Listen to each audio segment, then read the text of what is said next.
Hi, I'm Patricia with Senior Connections Center. June 15th is World Elder Abuse Awareness Day, and we are counting down to World Elder Abuse Awareness Day. Lynn Penley, District Ombudsman Manager, joins us today to talk about what is an ombudsman and how do they help prevent elder abuse, neglect, and exploitation. Lynn, thank you for joining us today. Thank you for having me. What exactly is an ombudsman?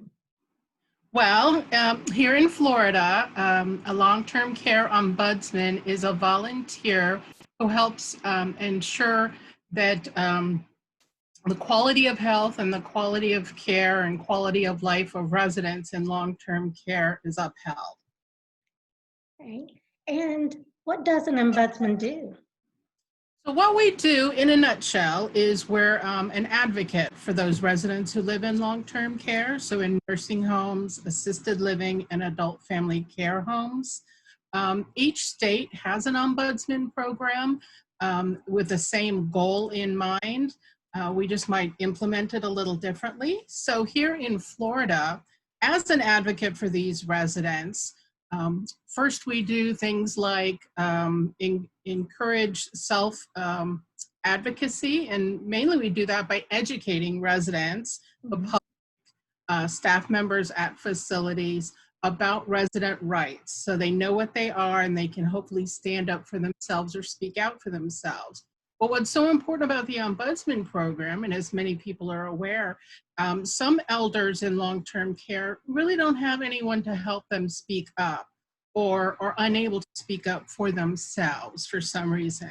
So that's why it's so wonderful to have my group of volunteers who are able to go into the facilities or talk with the residents and ensure that they understand their rights and then help them if they need the help from us. So in essence, what we do here in Florida is we do annual assessments at long-term care facilities. And really what that entails is talking with lots of residents, talking to the staff. We also make observations and then recommendations for improvement.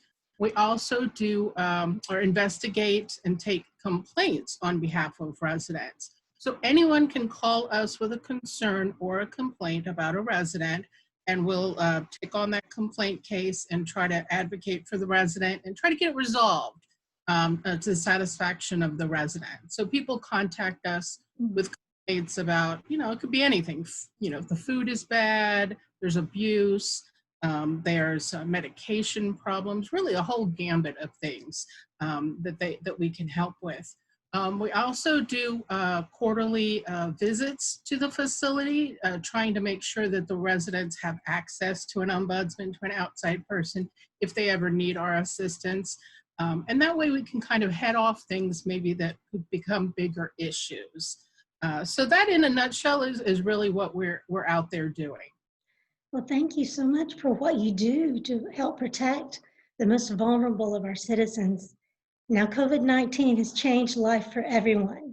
How has it affected your ability to investigate the concerns of residents? Well, I think it's changed a lot of the way a lot of people approach their work right now. So for us right now, we are, the restrictions are that we're not able to physically go into the buildings. We don't want to put residents or the staff or our volunteers, at risk of spreading anything. So right now, we are mainly contacting residents, staff, family members via phone.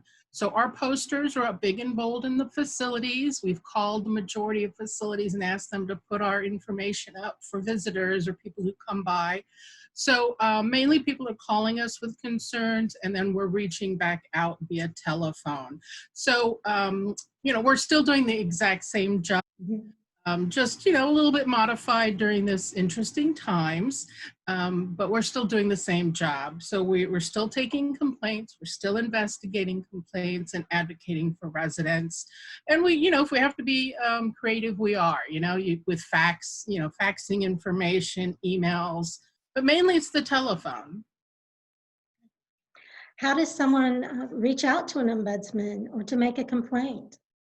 So here in Florida, we have a toll-free number, and I never call myself on the toll-free number, so I always have to look it up. So our toll-free number is 888-831-0404, or they can also look at our website, ombudsman.myflorida.com. And as I said, that's for Florida. So if someone has a relative or a loved one here in Florida in a long-term care facility, other states have have programs also. So they can just look it up. Probably on your website, probably would have a listing, or they could click on something that could get them to their ombudsman. Or they can always call the toll-free number. I answer all sorts of questions. Well, thank you, Lynn, for joining us today. The Ombudsman does such important work, and we want to learn more about it, and we will on June 15th when we have our virtual event at 10 o'clock, June 15th. Lynn will be one of our speakers, and so join us then. Find out more on the event section of our Facebook page, and join us, learn more, and perhaps you might want to be one of the volunteers who advocates for seniors and others in long-term care facilities. Lynn, thank you for joining us today. And Thank you so much. remember, World Elder Abuse Awareness Day is June 15th.